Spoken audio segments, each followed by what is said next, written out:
She stood there in her white dress, surrounded by 200 guests, waiting for the man she loved to say "I do." But he never showed up.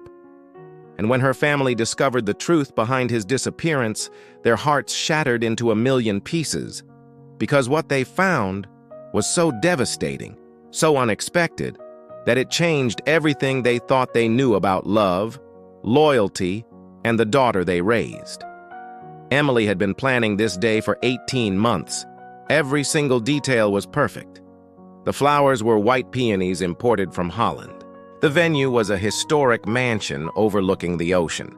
The cake was 5 tiers of vanilla cream with gold leaf decorations, and her dress. Oh, her dress was a custom-made masterpiece that took 6 months to create, with hand-sewn pearls cascading down the back like a waterfall of dreams. She met David 3 years ago at a charity gala in Manhattan. He was a successful investment banker, charming, sophisticated, with a smile that could light up the darkest room, and from their very first conversation about modern art and Italian cuisine, she knew he was different. He was the one. Their relationship was like a fairy tale: weekend trips to Paris, surprise birthday parties on yachts, handwritten love letters left on her pillow every morning. And when he proposed on a rooftop in Rome with a 4-carat diamond ring, she cried tears of pure joy because finally, her life was falling into place. But on that sunny Saturday afternoon in June, as the string quartet played Pachelbel's Canon in D, as her father held her arm ready to walk her down the aisle, as her bridesmaids adjusted her veil one last time, the wedding coordinator rushed over with a panicked expression and whispered something that made Emily's blood run cold. David wasn't there. He hadn't arrived at the venue. His phone was going straight to voicemail, and his best man had no idea where he was.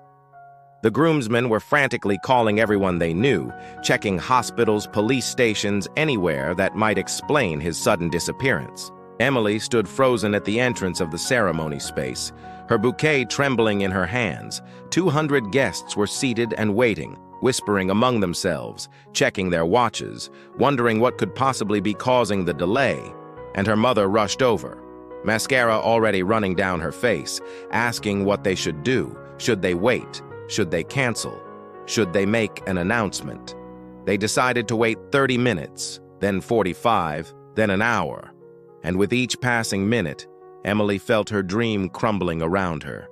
She could hear the whispers growing louder, see the pity in people's eyes, feel the weight of humiliation crushing her chest. And finally, her father made the devastating announcement that the wedding would not be taking place, that David had not arrived, and that everyone should please go home. The guests filed out in uncomfortable silence. Some offered sympathetic hugs, others avoided eye contact entirely, and Emily collapsed into a chair, still in her perfect dress, surrounded by perfect flowers, in the perfect venue, with absolutely nothing perfect about this moment at all. Her family took her back to her apartment. Her mother and sister stayed with her, making tea she wouldn't drink, offering food she couldn't eat, saying empty words of comfort that meant nothing, because how do you comfort someone whose entire future just vanished without explanation? For 3 days, there was no word from David, no call, no text, no email, nothing. He had simply disappeared, as if he never existed. And Emily cycled through every possible explanation in her mind. Maybe he had an accident, maybe he got cold feet, maybe he never loved her at all. Maybe their entire relationship was a lie. Then, on the 4th day, her father called with news that made everything so much worse. He had hired a private investigator because something didn't add up, and what they discovered shattered every assumption Emily and her family had made. David hadn't disappeared because he was scared or because he had an accident. David disappeared because he was already married. He had a wife and 2 children living in Connecticut, a whole separate life that he had been maintaining for the past 7 years, and Emily, the woman he was supposed to marry, was nothing more than his mistress, his secret, his lie. But wait, the story gets even more twisted because the investigator discovered something else, something that explained why David would risk everything for this double life.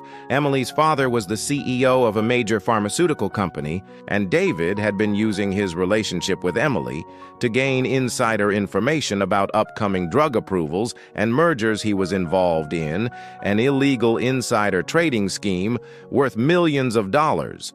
And marrying Emily was supposed to be his final move to gain complete access to confidential information. When Emily learned the truth, she didn't cry. She didn't scream. She sat in complete silence for almost an hour, processing the fact that the man she loved, the man she trusted with her future, had never seen her as a person at all. She was just a pawn in his criminal enterprise, a means to an end, a target he had carefully selected and manipulated for 3 entire years. Her family was devastated in ways that went beyond the canceled wedding. Her father blamed himself for not running a background check. Her mother was furious that she had welcomed this monster into their home. And her sister felt guilty for encouraging Emily to marry him quickly. Everyone was drowning in their own version of what if. What if we had known? What if we had looked closer? What if we had protected her better? The police got involved. The FBI launched an investigation into David's trading activities, and within 2 weeks, he was arrested at his real home in Connecticut. His wife had no idea about Emily, just as Emily had no idea about her. Both women had been living in carefully constructed illusions. Both had been betrayed in the most calculated way possible. Emily could have crumbled. She could have hidden away and let the shame consume her, but instead, something unexpected happened. She got angry. Not the destructive kind of anger, but the kind that fuels transformation. The kind that says, I will not let this define me. I will not let him win. She started therapy. She sold the engagement ring and donated the money to a foundation that helps victims of fraud. She went back to school to finish the master's degree she had put on hold for wedding planning. And she started speaking publicly about financial abuse in relationships, helping other women recognize the warning signs she had missed. 6 months after the wedding that never happened, Emily stood in a courtroom and gave a victim impact statement that brought even the judge to tears. She looked David straight in the eye and said, "You taught me what love isn't. And for that, I'm almost grateful. Because now I know my worth isn't determined by who chooses me, but by who I choose to become." David was sentenced to 12 years in prison for securities fraud and wire fraud.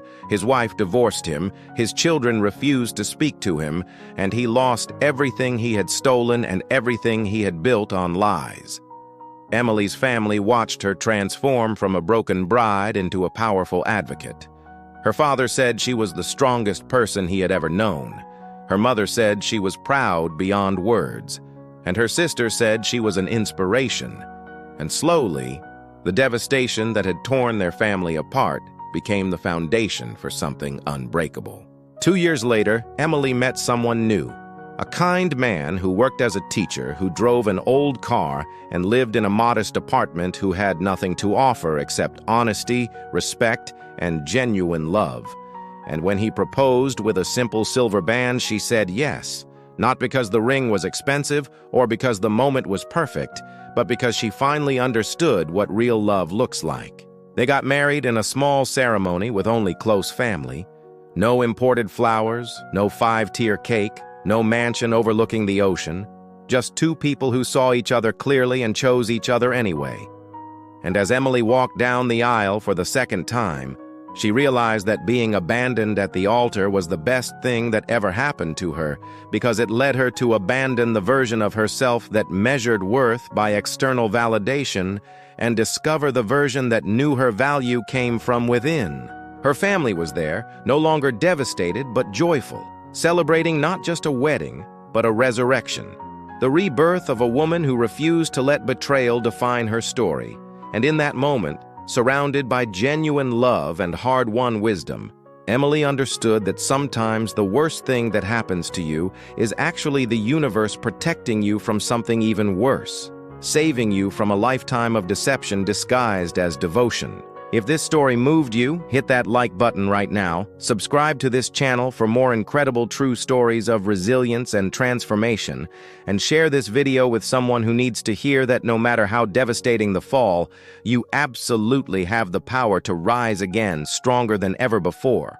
Drop a comment telling us about a time when something that seemed terrible turned out to be a blessing in disguise. And remember, your story isn't over just because someone walked away.